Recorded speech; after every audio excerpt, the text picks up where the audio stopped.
നമസ്കാരം ട്രേഡേഴ്സ്, നമസ്കാരം ഇൻവെസ്റ്റേഴ്സ്. എല്ലാ ദിവസവും വൈകിട്ട് 7 മണിക്കുള്ള മാർക്കറ്റ് ന്യൂസിലേക്ക് കടക്കാം. പഹൽഗാം ടെറർ അറ്റാക്ക്, ഈ ഒരു അറ്റാക്കിന് ശേഷം ഇന്ത്യൻ മാർക്കറ്റ് ഒരു വോളറ്റൈൽ ആയിട്ട് തന്നെയാണ് നിലകൊണ്ടത്. പക്ഷേ FISന്റെ കനത്ത ബൈങ് കാരണം മാർക്കറ്റ് താഴെ പോയിരുന്നില്ല. അതിനുശേഷമാണ് ഇതിനെതിരെ ഇന്ത്യൻ സേന കനത്ത ഒരു പ്രഹരം പാകിസ്ഥാന് കൊടുത്തത്. ഓപ്പറേഷൻ സിന്ദൂർ, പിഴതടച്ചുള്ള ആക്രമണം, പൂർണ്ണമായിട്ടുള്ള ഒരു വിജയം. ഇതാണ് നമ്മൾ ഇന്ന് രാവിലെ കണ്ടത്. മാർക്കറ്റ് പെർസ്പെക്റ്റീവിൽ നോക്കി കാണുമ്പോൾ മാർക്കറ്റ് ആദ്യം ഒന്ന് ഭയന്നു, നെഗറ്റീവിൽ ഗ്യാപ് ഡൗൺ ഓപ്പൺ ചെയ്തു. ഗ്യാപ് ഡൗൺ ഓപ്പൺ ചെയ്തതിന് ശേഷം മാർക്കറ്റിനെ ഷോർട്ട് ചെയ്ത ആളുകൾ കനത്ത നഷ്ടം ഇന്ന് നേരിട്ടു. അതായത് മാർക്കറ്റിന് ഇന്ന് ആരൊക്കെ ഷോർട്ട് ചെയ്തിട്ടുണ്ടോ അവരൊക്കെ കനത്ത നഷ്ടം. കാരണം മാർക്കറ്റ് തിരികെ കയറി പോസിറ്റീവായിട്ടാണ് നിലകൊണ്ടിട്ടുള്ളത്. മാർക്കറ്റ് അങ്ങനെയാണ്. കാരണം ഇന്ന് ഒരു പാനിക് സെല്ലിങ് ഉണ്ടാകുമെന്നുള്ള പെർസ്പെക്റ്റീവിൽ കണ്ണിൽ എണ്ണ വെച്ച് ഒരുപാട് ആളുകളൊക്കെ കാത്തിരുന്നിട്ടുണ്ടാവണം. കാരണം പുട്ടൊക്കെ ഹോൾഡ് ചെയ്ത് ഒരുപാട് ആളുകൾ ഉണ്ടായി കാണണം. അപ്പോൾ അവരുടെ എല്ലാം തന്നെ പ്രതീക്ഷകൾക്ക് വിപരീതമായിട്ട് മാർക്കറ്റ് വളരെ ട്രിക്കി ആയിട്ട് മുകളിലേക്ക് പോയി പോസിറ്റീവിൽ ക്ലോസ് ചെയ്തു. മാർക്കറ്റിൻ്റെ പെർസ്പെക്റ്റീവിൽ ഇത് ഇന്ത്യ തീർച്ചയായിട്ടും ആക്രമണം നടത്തുമെന്നുള്ള കാര്യത്തിൽ ഉറപ്പാണ്. അത് ഓരോ ഇന്ത്യക്കാരനും അത് ഉറപ്പുള്ള കാര്യമാണ്. ഈവൻ പാകിസ്ഥാന് പോലും അത് ഉറപ്പുണ്ടായിരുന്നു. പാകിസ്ഥാൻ ഡിഫൻസ് മിനിസ്ട്രിയും പാകിസ്ഥാനിലുള്ള എല്ലാ നയതന്ത്ര ഉദ്യോഗസ്ഥരും എല്ലാവരും തന്നെ ആഭ്യന്തര സഹായം തേടിയൊരവസ്ഥയിലാണ് ഉണ്ടായിരുന്നത്. പല ദിവസങ്ങളിലും അവർ ആക്രമണം എക്സ്പെക്ട് ചെയ്തു. പക്ഷേ ഇന്ത്യൻ ഗവൺമെൻറ്, ഇന്ത്യൻ സൈന്യം കൃത്യമായിട്ട് ഒരു തെറ്റുകളും വരാത്ത രീതിയിൽ കൃത്യമായ സമയത്ത് തന്നെ ആക്രമണം നടത്തി എന്നുള്ളതാണ്. അപ്പോൾ അതുകൊണ്ട് തന്നെ മാർക്കറ്റിൽ ഇത് എക്സ്പെക്റ്റ് ചെയ്ത ഒരു കാര്യം നടന്നു എന്നുള്ള കാര്യത്തിലാകാം ഇന്ന് മാർക്കറ്റ് പോസിറ്റീവിൽ ക്ലോസ് ചെയ്തത്. ഇതിന് പോസിറ്റീവിൽ ക്ലോസ് ചെയ്തതിൻ്റെ മറ്റുള്ള റീസണൊന്നും നമുക്കറിയില്ല. ആകെ ഉള്ള ന്യൂസ് ഇന്ന് US നിന്ന് ഫെഡറൽ ഓപ്പൺ കമ്മിറ്റിയുടെ ഇൻട്രസ്റ്റ് റേറ്റ് തീരുമാനങ്ങളും നാളെ മിനിറ്റ്സ് ഓഫ് മീറ്റിങ്ങുകളെല്ലാം തന്നെ ഉണ്ട്. പക്ഷേ ഫെഡ് ഇൻട്രസ്റ്റ് കട്ട് ചെയ്യുമെന്നുള്ള കാര്യത്തിൽ ഒരു ഉറപ്പുമില്ല. ട്രംപ് നല്ല രീതിയിലുള്ള പ്രഷർ ചെലുത്തുന്നുണ്ട്. മേ ബി കട്ട് ചെയ്തേക്കാം. ആ ഒരു പെർസ്പെക്റ്റീവിൽ US ഫ്യൂച്ചർ ഇപ്പോൾ ട്രേഡ് ചെയ്യുന്നത് പോസിറ്റീവാണ് എന്ന് കരുതി അല്ല ഇന്ന് ഇന്ത്യൻ മാർക്കറ്റിൽ പോസിറ്റീവിൽ ക്ലോസ് ചെയ്തിട്ടുള്ളത്.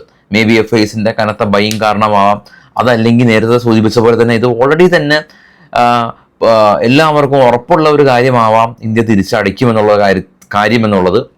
അപ്പോൾ എക്സ്പെക്ട് ചെയ്ത കാര്യം സംഭവിച്ചതുകൊണ്ടാവാം മാർക്കറ്റ് റിക്കവറി രേഖപ്പെടുത്തിയത്. എനിവേ, ഇൻവെസ്റ്റേഴ്സിനെ സംബന്ധിച്ച് ഒരു വലിയൊരു ആശ്വാസമാണ് ഉണ്ടായിരുന്നത്. അറ്റ്ലീസ്റ്റ് ഇന്ന് മാർക്കറ്റിൽ പോസിറ്റീവിൽ ക്ലോസ് ചെയ്തിട്ടുണ്ട്. വോളറ്റൈൽ ആയിരുന്നെങ്കിൽ കൂടിയും നിഫ്റ്റി 24,400 എന്ന് പറയുന്ന റേഞ്ച് ക്ലോസ് ചെയ്തു, ഹോൾഡ് ചെയ്തു. സെൻസെക്സ് 106 പോയിന്റിന്റെ ഒരു റാലി രേഖപ്പെടുത്തി 80,747 സെൻസെക്സിന്റെ ക്ലോസിംഗ് ഉള്ളത്. നിഫ്റ്റി 35 പോയിന്റ് രേഖപ്പെടുത്തി 24,414 നിഫ്റ്റിയുടെ ക്ലോസിംഗ് ഉള്ളത്. നിഫ്റ്റി ബാങ്ക് 340 പോയിന്റിന്റെ ഒരു ഗെയിൻ രേഖപ്പെടുത്തി. ഡിഫൻസ് സ്റ്റോക്കുകളെല്ലാം തന്നെ കനത്ത റാലിയിലാണ് ഉണ്ടായിരുന്നത്. എന്നാൽ ഇന്ന് ഡിഫൻസ് സ്റ്റോക്കുകൾ സ്ലൈറ്റ്ലി പ്രോഫിറ്റ് ബുക്കിംഗ് കണ്ടു. മാസ്ഡോൺ ഡോക്കെല്ലാം തന്നെ ഇന്ന് 5% ഒരു ഇടിവ് രേഖപ്പെടുത്തി. ഇനി മിഡ് ക്യാപ് സ്റ്റോക്കുകൾ അല്ലെങ്കിൽ മിഡ് ക്യാപ് സെക്ടറുകളിലെല്ലാം തന്നെ ഇന്ന് ഇന്ത്യൻ മാർക്കറ്റിന് കനത്ത ഒരു ഹെൽപ്ഫുൾ ആയിട്ടുണ്ട്. ഭാരത് സീറ്റെല്ലാം തന്നെ 20% അപ്പർ സർക്യൂട്ട് രേഖപ്പെടുത്തി. കൂടാതെ തന്നെ ടാറ്റ മോട്ടോഴ്സ് ഇന്ന് 5% ഒരു റാലി രേഖപ്പെടുത്തി. ഇവരുടെ കൊമേഴ്ഷ്യൽ വെഹിക്കിൾസ് സെപ്പറേറ്റ് ഒരു എൻറ്റിറ്റി ആയിട്ട് ലിസ്റ്റ് ചെയ്യും. കൂടാതെ തന്നെ UK ആയിട്ട് ട്രേഡ് അഗ്രിമെന്റ് സൈൻ ചെയ്യുമെന്നുള്ള 2 വാർത്തകളാണ് ടാറ്റ മോട്ടോഴ്സിന് നേട്ടം കൈവരിക്കാനായിട്ട് പറ്റിയിട്ടുള്ളത്. ഏഞ്ചൽ വണ്ണും ക്ലൈന്റ് അഡീഷൻ ഏഞ്ചൽ വണ്ണിൽ കണ്ടു. ഏതർ എനർജി IPOയുടെ 2ാമത്തെ ദിവസം പോസിറ്റീവ് വളരെ നല്ല രീതിയിൽ ട്രേഡ് രേഖപ്പെടുത്തി. ഭാരത് സീറ്റ് എല്ലാം തന്നെ നേരെ സൂചിപ്പിച്ച പോലെ തന്നെ 20% അപ്പർ സർക്യൂട്ട്. അങ്ങനെ മിഡ് ക്യാപ്പ് ഭാഗത്ത് നിന്ന് പിന്തുണ ഉണ്ടായിരുന്നു. ബാങ്കിങ് സെക്ടർ SBIയുടെയും കൊട്ടാക്കിന് ശേഷം സ്ലൈറ്റ്ലി നെഗറ്റീവായിട്ടുള്ള ബാങ്കിങ് സെക്ടർ ഇന്ന് പ്രോഫിറ്റ് ബുക്കിംഗ് തന്നെ നടത്തിയില്ല.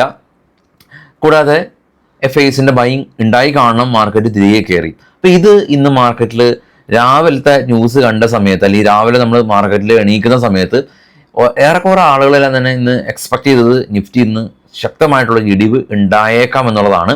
അപ്പോൾ അങ്ങനെയുള്ള ആളുകളുടെ ചിന്തകളുടെ ഓപ്പോസിറ്റ് FIS ട്രിഗർ ചെയ്തിട്ടുണ്ടാവണം മാർക്കറ്റ് ഇന്ന് തിരികെ കയറി. 35 പോയിന്റ് ആണ് എങ്കിൽ കൂടിയും ഇന്നത്തെ ഡേ ലോയിൽ നിന്ന് വളരെയധികം പോയിന്റാണ് തിരികെ കയറിയിട്ടുള്ളത്. കൂടാതെ തന്നെ വിക്സ് ഇന്ന് കൊളാപ്സ് ആയതുമില്ല. ഇനി ഗ്ലോബൽ മാർക്കറ്റ് നമുക്ക് നോക്കാം. ഗ്ലോബൽ മാർക്കറ്റിൽ കാണാം ഇപ്പോൾ ട്രേഡ് ചെയ്യുന്ന 3 യൂറോപ്യൻ മാർക്കറ്റ് നെഗറ്റീവാണ്. ഇന്ത്യ വിക്സ് ഇന്ന് സ്പൈക്ക് ചെയ്തിട്ടില്ല, 19 തന്നെയാണ്. ഡോ ഫ്യൂച്ചർ 197. ഏഷ്യൻ മാർക്കറ്റുകളെല്ലാം തന്നെ ഫ്ലാറ്റ് ആയിരുന്നു. ഗോൾഡ് ഇന്ന് $42 ഇടിഞ്ഞു ഏറ്റവും ടോപ്പ് ചെയ്ത് 3ാമത് കാണാം. ബിറ്റ് കോയിൻ 97,000 ഏറ്റവും ടോപ്പിൽ $3,228 ഒരു സ്പൈക്ക് രേഖപ്പെടുത്തി. അപ്പോൾ ഗ്ലോബലി നോക്കുകയാണെങ്കിൽ ചുരുക്കം പറയുകയാണെങ്കിൽ ഏഷ്യൻ മാർക്കറ്റ് നെഗറ്റീവാണ്. US ഫ്യൂച്ചർ ഫെഡിന്റെ ഇൻട്രസ്റ്റ് റേറ്റ് കട്ട് പ്രതീക്ഷകൾ അർപ്പിച്ച് പോസിറ്റീവാണ്. ഏഷ്യൻ മാർക്കറ്റ് മിക്സഡായിരുന്നു. ഗോൾഡ് $40 പെർ ഔൺസിന് ഇടിഞ്ഞു. ബിറ്റ് കോയിൻ $3,700 ഉയർന്നു. ഇതാണ് ഗ്ലോബലി ഉള്ള അപ്ഡേറ്റ്സ്. ഇന്ത്യൻ മാർക്കറ്റ് നമ്മൾ കണ്ടു കഴിഞ്ഞു. ഇനി മുന്നോട്ട് പല ആളുകളും ചോദിക്കാറുണ്ട് നാളെ നിഫ്റ്റി എങ്ങനെ ഓപ്പൺ ചെയ്യുമെന്ന്. നമ്മളെ നിഫ്റ്റി ക്ലോസ് ആയിട്ട് ഇപ്പോൾ നിഫ്റ്റി ട്രേഡ് ചെയ്യാണ്. നിഫ്റ്റി നാളെ വെളുപ്പിന് 2 മണി വരെ ട്രേഡ് ചെയ്യുന്ന ഒരു ഇൻഡെക്സ് ആണ് നിഫ്റ്റി. US മാർക്കറ്റ് ഓപ്പൺ ആയിട്ടില്ല, യൂറോപ്യൻ മാർക്കറ്റ് ക്ലോസ് ആയിട്ടില്ല. പക്ഷെ അവർക്ക് അറിയേണ്ടത് നാളെ നിഫ്റ്റി എങ്ങനെ ഓപ്പൺ ചെയ്യുമെന്നുള്ളതാണ്. അതെങ്ങനെ നമുക്ക് പറയാൻ സാധിക്കും?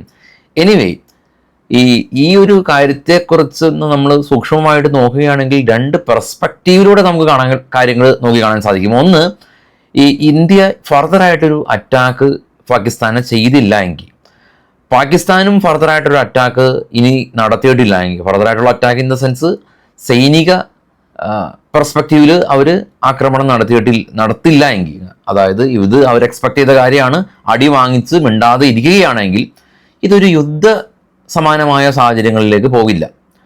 അതായത് ഇന്ത്യ അടിച്ചു, അപ്പോൾ ഇതിനു മുമ്പും ഇന്ത്യ സർജിക്കൽ സ്ട്രൈക്ക് നടത്തിയ സമയത്തും പാകിസ്ഥാൻ മിണ്ടാതെ ഇരുന്ന ചരിത്രമാണ് ഉണ്ടായിരുന്നത്. ഈവൻ നമ്മുടെ എയർഫോഴ്സ് ഉദ്യോഗസ്ഥനെ പോലും അവർ ഒന്നും ചെയ്യാതെ തിരികെ വിട്ടു. കാരണം അവർക്ക് പേടിയുണ്ട്. അപ്പോൾ ഇപ്പോഴും ആ ഒരു പേടി സ്വാഭാവികമായിട്ട് അവർക്ക് ഉണ്ടാവണം. അപ്പോൾ ആ ഒരു പേടിയിൽ അവരൊന്നും ചെയ്യാതിരിക്കുകയാണെങ്കിൽ ഈ ഒരു പ്രശ്നം ഇതിവിടെ കൊണ്ട് തീരും. അതല്ല, അവർ ഫർദറായിട്ടൊരു ഒരു ആക്രമണത്തിന് മുതിരുകയാണെങ്കിൽ ഇന്ത്യൻ സൈന്യം കനത്തമായ രീതിയിൽ തിരിച്ചടിക്കും. കാരണം നമ്മൾ എല്ലാം സജ്ജമാണ്, മോക്ക് ഡ്രിൽ വരെ നടന്നു കഴിഞ്ഞു. അപ്പോൾ ഇതാണ് ഉള്ള കാര്യം. ഇതിനി നമുക്ക് ഏത് രീതിയിലൊക്കെ പോകുമെന്നൊന്നും പറയാൻ സാധിക്കില്ലല്ലോ. അപ്പോൾ അത് ആ ഒരു സെൻസിൽ നമുക്ക് മനസ്സിലാക്കാം. ഇനി കുറച്ച് സ്റ്റോക്കുകളുടെ വാർത്തകളിലേക്ക് പോകാം. ഇത് ബൈസെൽ റെക്കമെൻഡേഷൻ അല്ല, വാർത്തകൾ മാത്രമാണ്. PNB നെറ്റ് പ്രോഫിറ്റ് 101% ഉയർന്നു.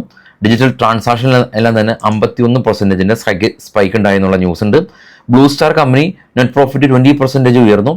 9 രൂപ ഡിവിഡൻഡ് പ്രഖ്യാപിച്ചു എന്നുള്ള ന്യൂസ്. KE ഇൻഡസ്ട്രീസ് കമ്പനി ഇവരുടെ റവന്യൂ ഫോർകാസ്റ്റ് നെക്സ്റ്റ് ഫിനാൻഷ്യൽ ഇയറിൽ 18% ഇവർ ടാർഗറ്റ് ചെയ്തിരിക്കുന്നത് എന്നുള്ള news. APL Apollo company net profit 72% ഉയർന്നു. കമ്പനി 1,500 കോടി രൂപ ഇവരുടെ വികസന പ്രവർത്തനത്തിന് വേണ്ടിയിട്ട് കമ്പനി മുടക്കുന്നുണ്ട് എന്നുള്ള ന്യൂസൊക്കെ ഉണ്ട്. ഡാബർ കമ്പനി നെറ്റ് പ്രോഫിറ്റ് 8% ഒരു ഇടിവുണ്ടായി. സിസിലോൺ കമ്പനി 110 മെഗാവാട്ട് കപ്പാസിറ്റിയുള്ള ഒരു പുതിയ പ്രൊജക്റ്റ് ഇവർക്ക് ലഭിച്ചു എന്നുള്ള ന്യൂസ്. NLC ഇന്ത്യ കമ്പനി ഇവരെ സംബന്ധിച്ചുള്ള ന്യൂസ് ഉള്ളത്, ഇവർ പുതിയ പവർ പർച്ചേസ് എഗ്രിമെൻറ്റ് 810 മെഗാവാട്ട് കപ്പാസിറ്റിയുള്ള പുതിയ സോളാർ പ്രൊജക്റ്റ് രാജസ്ഥാനായിട്ട് ഇവർ സൈനപ്പ് ചെയ്തു. ഹഡ്കോ കമ്പനി നെറ്റ് പ്രോഫിറ്റ് 4% ഉയർന്ന 728 കോടി രൂപ. നെറ്റ് ഇൻട്രസ്റ്റ് ഇൻകം 26% ഉയർന്നു. MRF നെറ്റ് പ്രോഫിറ്റ് 33% ഉയർന്നു. 493 രൂപ കരസ്ഥമാക്കി. ഡിവിഡൻഡ് 227 രൂപ ഇവർ കൊടുക്കുന്നുണ്ട്. ലുപ്പിൻ കമ്പനി പുതിയ മെഡിസിന് യുഎസിലെ ഡ്രഗ് കൺട്രോൾ അതോറിറ്റിയുടെ അംഗീകാരം കൊടുത്തു. ടാറ്റ എലക്സി കമ്പനി യൂറോപ്യൻ ബോഡിയായിട്ട് പുതിയ സോളാർ പ്രോജക്റ്റ് ഇവർ സൈൻ ചെയ്തു. വെൽസ്പെൻ ഇവർക്ക് 1,950 കോടി രൂപയുടെ പൈപ്പ് സപ്ലൈ ചെയ്യുന്നിട്ടുള്ളൊരു ഓർഡർ കിട്ടി. ജിൻഡാൽ ഡ്രില്ലിംഗ് കമ്പനി ONGCയുടെ ഭാഗത്ത് നിന്ന് $35 മില്യൺ ഓർഡർ കിട്ടി. ഓവൻ ഇൻഫ്ര കമ്പനി 229 കോടി രൂപയുടെ ഓർഡർ കിട്ടി.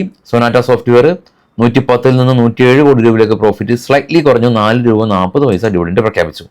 നമ്മുടെ ചാനൽ ട്രേഡ് ചെയ്യുന്ന ആളുകൾക്കും അല്ലാത്ത ആളുകൾക്കും പഠിക്കുന്ന ആളുകൾക്കും എല്ലാവർക്കും അയച്ചു കൊടുക്കുക. കാരണം ന്യൂസ് വായിച്ചില്ലെങ്കിൽ കൂടിയും കിട്ടാവുന്ന എക്കണോമിക്കൽ ഡേറ്റകളെല്ലാം തന്നെ നമ്മൾ കൃത്യമായിട്ട് ഒരു പഠന ആവശ്യത്തിന് ഒരു വിദ്യാർത്ഥി എങ്ങനെയാണ് നോക്കിക്കാണുന്നത്, അവർക്ക് ഉപയോഗമുണ്ടാവുന്ന രീതിയിലാണ് നമ്മൾ ന്യൂസുകൾ എടുക്കുന്നത്. അപ്പോൾ എല്ലാവർക്കും ഉപകാരം ഉണ്ടാവും. എല്ലാവർക്കും എത്തിക്കുക.